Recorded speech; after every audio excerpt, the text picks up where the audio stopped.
Hello and welcome to HW Straight Drive. Today we're going to discuss the India-Australia T20 series.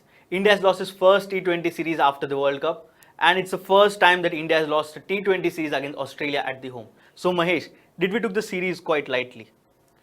I don't think we took it lightly, but as we had all discussed and decided that this is going to be a practice kind of series. I mean, going forward, even the 5 one-day internationals, we're going to have it like a practice series.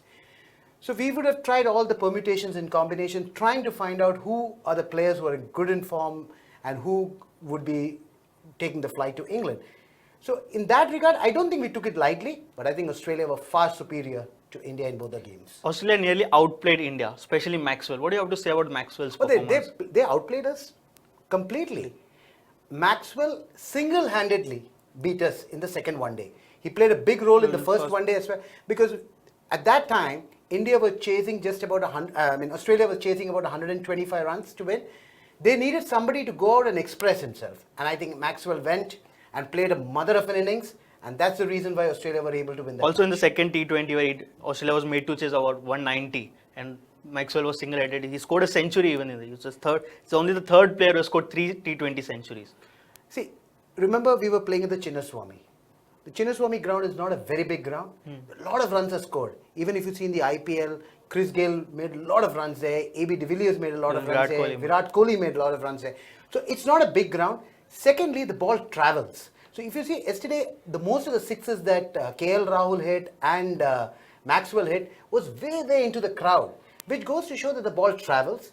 So 190 might look a big score, but definitely at the Chinnaswamy, it was just a good score. It was not a very safe score, and then finally we saw Maxwell played a. Also, what do you have to say about Australia's batting?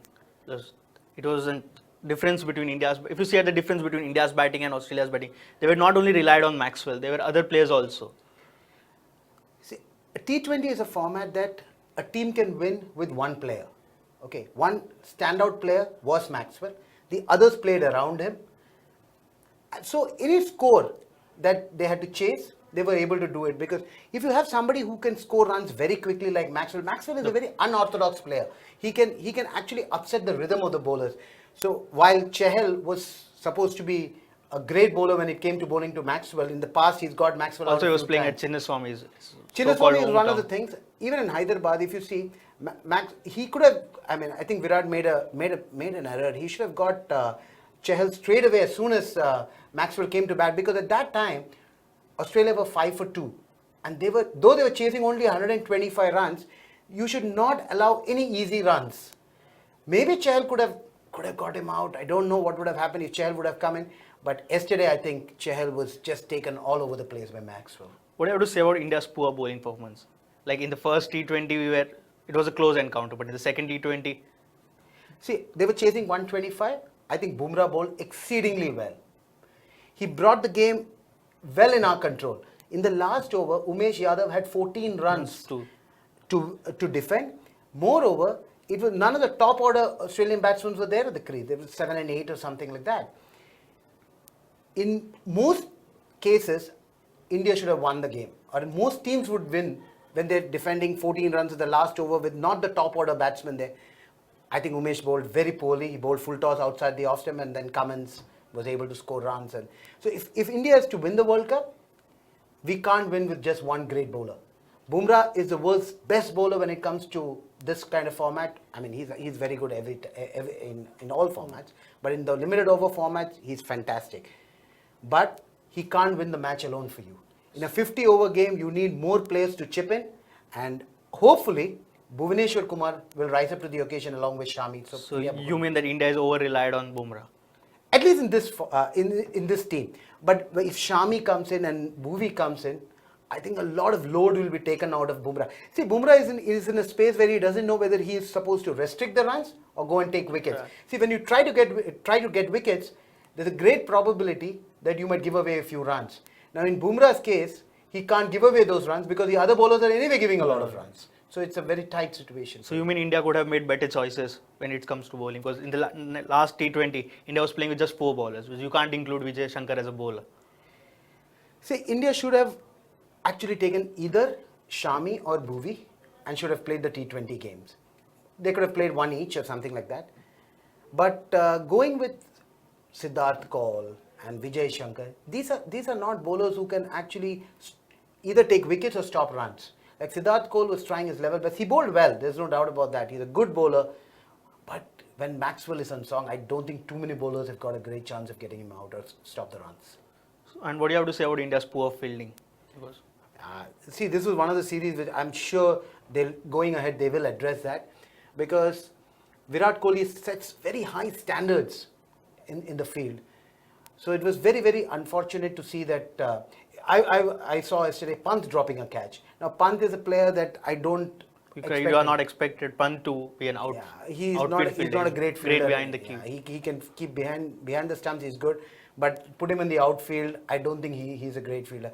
So we've been trying to protect all these guys, save all these guys, but I don't know whether going forward would we even think about taking players who are not great fielders. We need to have 11 fielders who are extremely good when they play the World Cup. Yes, Dhoni after 2011 World Cup, he dropped Sachin, Sehwag and Gambhir because they were not good fielders. Yeah, so that's something that he had told at that point of time, that they were a little slow.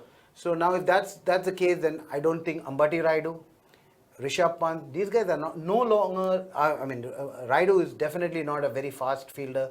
Neither is Rishabh Pant a great fielder. So if you're going to keep those things as parameters, I don't know whether they'll make it to the side to go to England.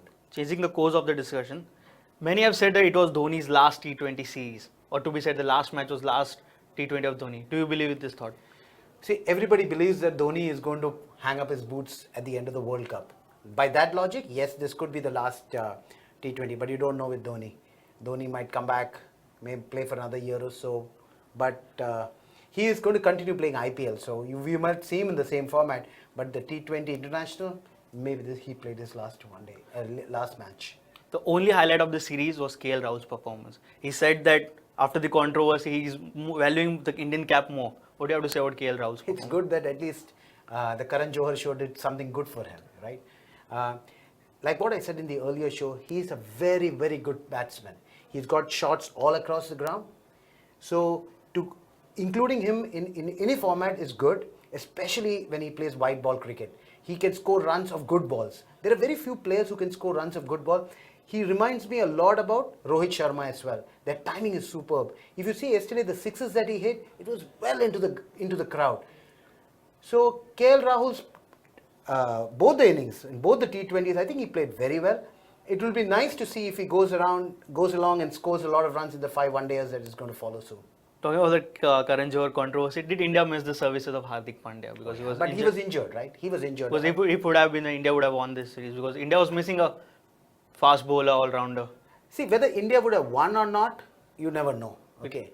But he would definitely have been a great asset for the team because he can bat, he can bowl, and he's an extremely good fielder. So based on that, India definitely missed Hardik Pandya. And finally, what are expectations of the upcoming ODI series? I think the ODI series, I think India will play much, much better. A 50-over format is slightly different from a 20-over format. Things don't happen very quickly. You've got some time to come back into the game. I don't expect somebody like Maxwell to score runs in all the 5 one-dayers. But there will be other players as well because Australia is blessed with a lot of good batsmen. But overall, if you see, India should be able to win the series. And this is their last chance, right? Because they have to now make up their mind. Yeah, they have to make up their mind who's going to go to England or not. So according to me, they're going to put in their best team out there. And I think they'll win more matches than Australia. And would it be a final or a 4-3 or 2-3? Yeah, it is going to be close because Australia are also going to come in very hard at you, right? They've brought a very, very strong side. Their bowling looks very good right now, right? So yeah, it could be 3-2 or 4-1 in India's side. In India's favor, yeah. That's all from this episode of Straight Drive. We'll meet you at the end of the ODI series or in the middle of the ODI series. Till then, it's goodbye from all of us. If you like this video, please share it and we would love to hear your comments in the comments section down here. Also, please do like our Facebook page and follow us on Twitter to get minute-to-minute news updates. For more such shows and videos, subscribe to our YouTube channel.